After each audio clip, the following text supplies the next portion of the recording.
Aside from the evacuees who don't want to go home yet, some residents in Taguig City who already went home returned to evacuation centers out of fear of the continuous gusty winds and rains caused by Typhoon Ulat. More updates in Taguig and Pasay City evacuation centers in this Luisa Erispe report.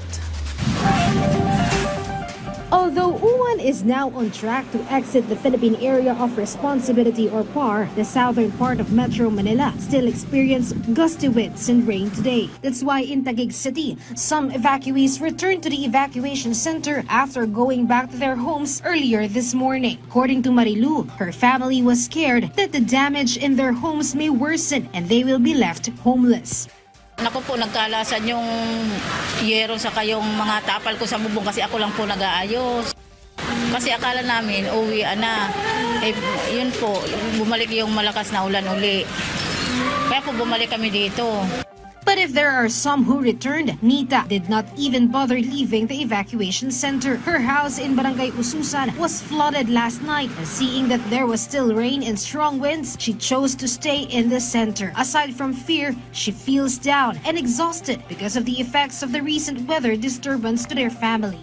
Siyempre hindi pa namin alam kung ano ang gagawin. Ewan ko lang.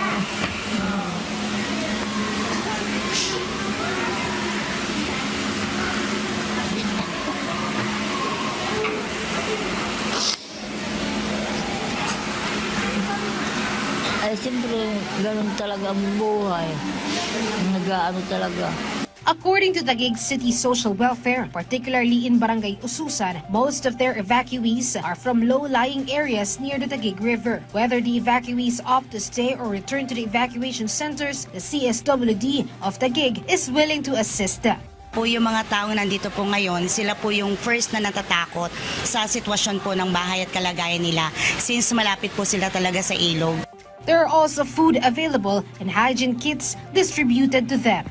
Habang nandito po sila, nakasisiguro po sila na pangangalagaan po namin sila.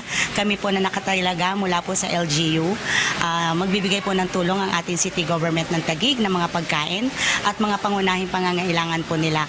Based on Taguig City's update, there are 8 evacuation centers in the area. In Ususan alone, there are 71 families or more than 300 individuals. But if the weather improves by tomorrow, they expect the families to go back to their respective homes. Meanwhile, in Pasay City, out of the 11 evacuation centers, there are only 4 active centers temporarily housing 108 families or 407 individuals in total. The LGU expects that the evacuees will be able to go back to their homes by tonight or tomorrow. Authorities have finished with the declogging and clearing operations of drainages and have removed fallen trees. Luisa Erispe from the National TV Network for a new and better Philippines.